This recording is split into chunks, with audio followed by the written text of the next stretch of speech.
नमस्कार। मैं हूँ लता, एक टैरो रीडर और हीलिंग गाइड।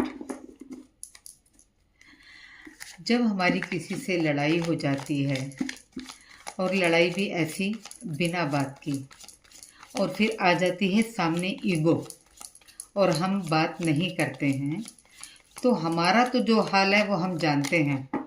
ना हमें नींद आती है, ना हमें प्यास लगती है, ना हमें भूख लगती है।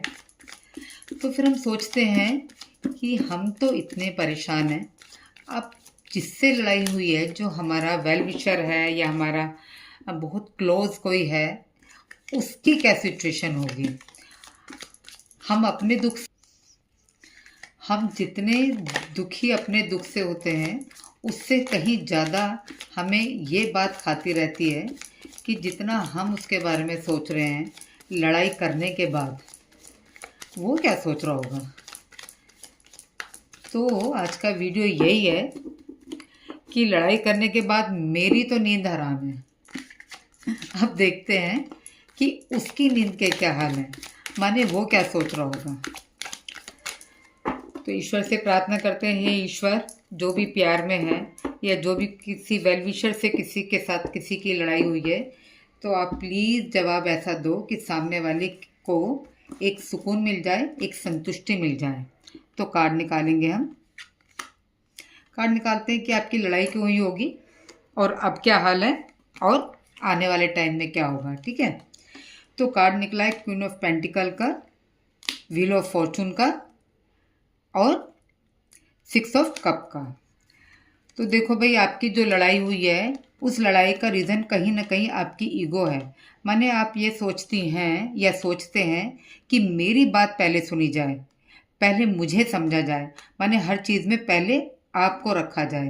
पर ऐसा नहीं है ना, क्योंकि आपका जो एक ऑरा है या आपकी जो पर्सनालिटी है या आपका जो स्टेटस है, वो कहीं ना कहीं आपको ये सोचने पे मजबूर कर देता है कि जो भी है मैं हूँ और मेरे बाद कोई दूसरा है। तो ऐसा नहीं होता ना कि अगर माना आप प्यार में है या कोई किसी वेल विशर के साथ हैं या कोई आपका फ्रेंड है, तो उसमें इक्वलिटी जब तक नहीं होगी तब तक इस तरीके की ईगो सामने आ जाएगी।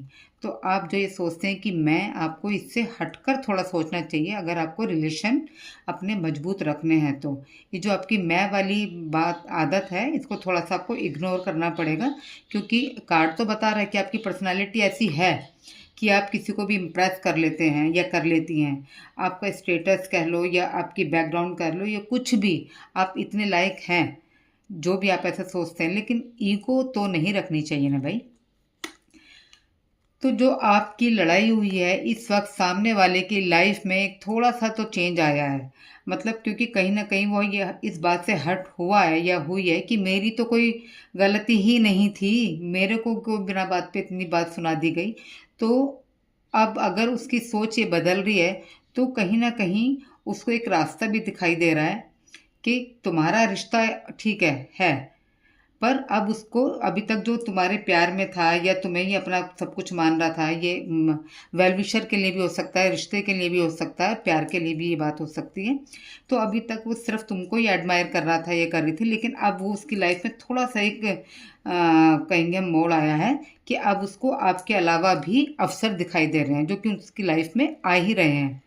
व्हील ऑफ फॉर्चून का कार्ड है, बहुत ही पॉजिटिव कार्ड है, लेकिन आपको भूलना इतना आसान नहीं है। तो ये बात सुन के आप खुश हो जाइए कि आपको भूलना इतना आसान नहीं है। ये लड़ाई सिर्फ वक्ती तौर की है।